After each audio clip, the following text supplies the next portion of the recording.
Hello les amis, je vous retrouve pour une nouvelle vidéo sur le football espagnol et je vais vous présenter le match qui a lieu ce mercredi 1er février 2023 à 21 h.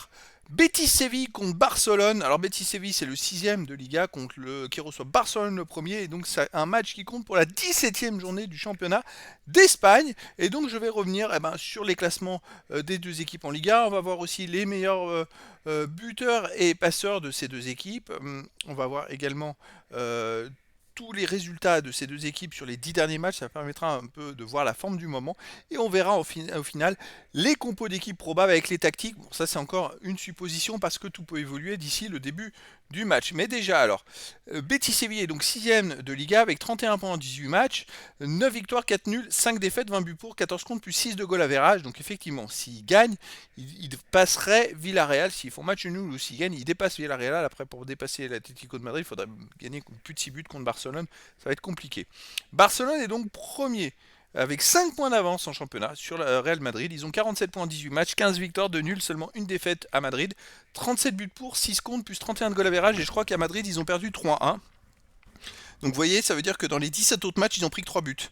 Ils prennent très peu de buts. C'est une saison assez exceptionnelle pour Barcelone.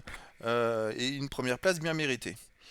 Les meilleurs buteurs et meilleurs passeurs. Alors côté Barcelone, on a Robert Lewandowski qui est meilleur buteur du championnat avec 13 buts en 15 matchs. Et côté Betis Séville, c'est Borja Iglesias qui a 9 buts en 17 matchs, qui est 3ème meilleur buteur du championnat. C'est plutôt pas mal. Hein. Et il est aussi 5ème meilleur passeur avec 4 passes en 15 matchs. Et côté Barcelone, c'est Ousmane Dembélé qui est aussi 5ème passeur avec 4 passes décisives en 18 matchs. Sur les 10 derniers résultats. Alors on va commencer par le Betis Séville. Sur les 10 derniers matchs, c'est 4 victoires. Alors 4 nuls et 2 défaites, ça inclut aussi les matchs de coupe, éventuellement des matchs amicaux. Ils ont marqué 15 buts, ils ont encaissé 11, plus 4 de goal average. Là, ils restent sur une victoire à Retafe 1-0. Ils avaient perdu 1-0 à l'Espagnol de Barcelone avant, ils avaient fait 2-2, mais perdu au tir au but contre Osasuna en 8ème de finale de la Coupe.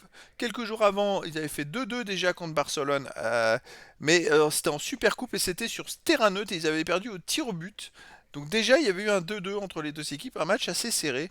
Sauf que là, la différence, c'est que Betis Séville joue cette fois à la maison.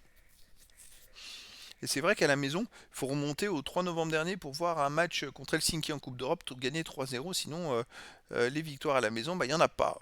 Ils ont un peu plus de mal à la maison. Côté Barcelone, sur les 10 derniers matchs, c'est 8 victoires, 2 nuls, aucune défaite, 21 buts pour, 8 contre, plus 13 de goal average. Alors en plus, sur les 4 derniers matchs, Barcelone a gagné sans prendre de but. Vous voyez, il reste quand même sur des super résultats. Je dirais que là, le 2-2 contre le Betis Séville gagné au tir au but, c'est l'un des deux matchs nuls. L'un des deux seuls matchs nuls qu'ils ont fait sur les 10 derniers matchs, vous voyez.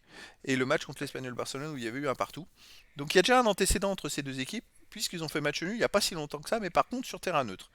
Les compositions d'équipes possibles, probables, hein, tout peut évoluer d'ici le début du match, bien sûr.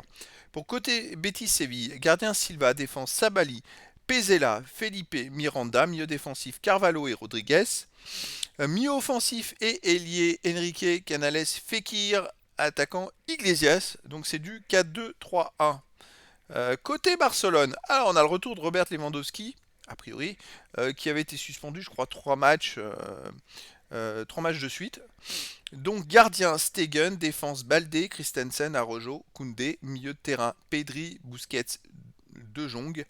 Et attaquant, alors ailier Gavi et Rafinha, attaquant Lewandowski. Alors Gavi et Rafinha, Rafinha c'est plus un ailier Gavi, ça serait plus un milieu offensif on va dire, parce qu'il repique beaucoup au centre Gavi.